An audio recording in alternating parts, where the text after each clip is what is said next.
Bible and Archaeology. The Bible is an ancient book, and archaeology is the study of ancient things. So it's only natural that the two would be connected. In this article, we'll explore some of the ways that archaeology has helped to confirm the accuracy of the Bible. 1. The Dead Sea Scrolls. In 1947, a Bedouin shepherd discovered some ancient scrolls in a cave near the Dead Sea. These scrolls turned out to be the oldest copies of the Old Testament ever found. They were written between 250 BC and AD 68, and they included every book of the Old Testament except Esther. The discovery of the Dead Sea Scrolls is important for several reasons. First, it confirmed that the Old Testament we have today is very similar to what was originally written. Second, since these scrolls date back almost 2,000 years, it shows that the Bible has been accurately preserved over time. And third, it gives us a better understanding of how the Bible was written and how it was used in ancient times. 2. The city of Lachish. The Old Testament tells us that during the Babylonian invasion of Judah, around 600 BC, King Nebuchadnezzar destroyed many cities, including Lachish, 2 Kings 18:13-19:8. Several hundred years later, an archaeologist named James Leslie Starkey began excavating Lachish. He found that just as the Bible said, Nebuchadnezzar's army had destroyed part of Lachish. What is archaeology? Archaeology is the study of human history and prehistory through the excavation of sites and the analysis of artifacts. Archaeologists use a variety of techniques to uncover and interpret evidence of past cultures. This evidence can be used to answer questions about how people lived in the past, what they believed in, and what kind of impact they had on the world around them. The Bible and Archaeology. The Bible is an ancient book, and archaeology can help us to understand it better. Archaeologists have found evidence that supports many of the events recorded in the Bible. For example, they have found the remains of a palace in Jerusalem that was built by King Solomon, just as the Bible says. They have also found the ruins of a city called Sodom, which was destroyed by God because of the sinfulness of its people, as the Bible describes. Archaeology can also help us to understand the culture and customs of the people who lived in Bible times. For example, we know from archaeological findings that people in Bible times used different kinds of cosmetics than we do today. We also know that they had different ideas about hygiene. By studying these things, we can get a better understanding of what life was like for people in Bible times. If you're interested in learning more about the Bible and archaeology, there are lots of resources available. You can start by doing a search online, or checking out some of the books and articles listed below.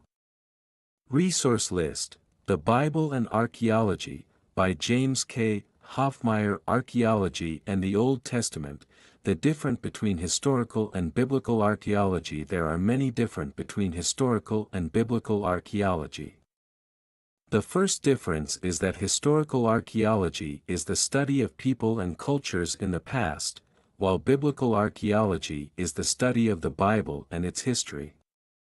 Historical archaeology can be used to study any culture in the past, while biblical archaeology is specifically focused on the history of the Bible. Another difference is that historical archaeology often uses scientific methods to study the past, while biblical archaeology relies more heavily on historical sources such as the Bible. Historical archaeologists may use techniques such as radiocarbon dating to date artifacts, while biblical archaeologists often use textual analysis to interpret the Bible. Finally, historical archaeology is typically secular in nature, while biblical archaeology is often religious or faith-based.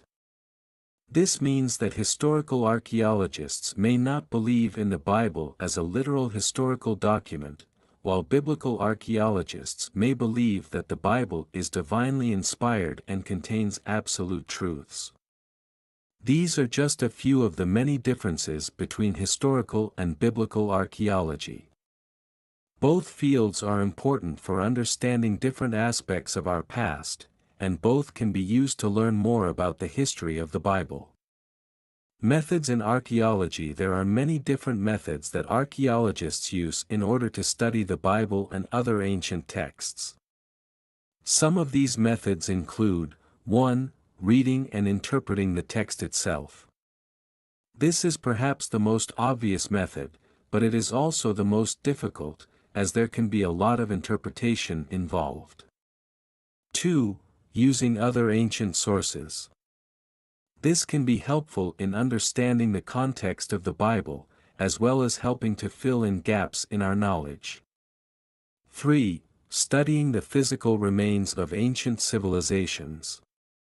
This includes things like ruins, art, and pottery. By studying these remains, we can learn a lot about how people lived during biblical times. 4. Conducting experiments. This is often done in order to test theories about how certain things were done in ancient times. For example, experiments have been conducted in order to determine how people built the pyramids. 5. Using modern technology. This includes things like radiocarbon dating and DNA analysis. These techniques can help us to better understand the Bible and other ancient texts. How does archaeology help us understand the Bible? Archaeology can help us understand the Bible in a number of ways. First, it can help us to understand the historical context in which the Bible was written. This can give us a better understanding of what the authors of the Bible were trying to communicate. Second, archaeology can help us to understand the culture of the people who wrote the Bible. This can give us insight into their values and beliefs. Finally, archaeology can help us to understand the physical environment in which the Bible was written. This can help us to understand how the events described in the Bible unfolded. Bible stories that have been supported by archaeology. The Bible is an ancient book, and many of the stories it tells have been corroborated by archaeological findings. Here are some examples: the city of Sodom and Gomorrah. These cities, which were destroyed by God because of their wickedness, have been found in the Middle East. Archaeologists have found evidence of fire and brimstone, sulfur, in the area, which is consistent with the biblical account. The Exodus, evidence has been found that supports the idea that the Israelites did in fact flee Egypt. This includes things like chariot wheels and Egyptian artifacts in the Red Sea. King David. David was a real king who ruled over Israel in the 10th century BCE. His palace has been found by archaeologists, and there is other evidence that supports his existence. These are just a few examples of how archaeology has helped to support the Bible stories. It is amazing to think about how these ancient events have been corroborated by modern science. Conclusion: there is no question that the Bible contains a wealth of historical information. And there is also no question that archaeology has provided us with a great deal of insight into the lives of people in Bible times. But does that mean that the Bible can be trusted as an accurate record of history? The answer to that question is not simple. There are certainly many instances where archaeology has confirmed the accuracy of the Bible, but there are also times when it seems to contradict what the Bible says. Ultimately, whether or not you believe that the Bible is an accurate record of history depends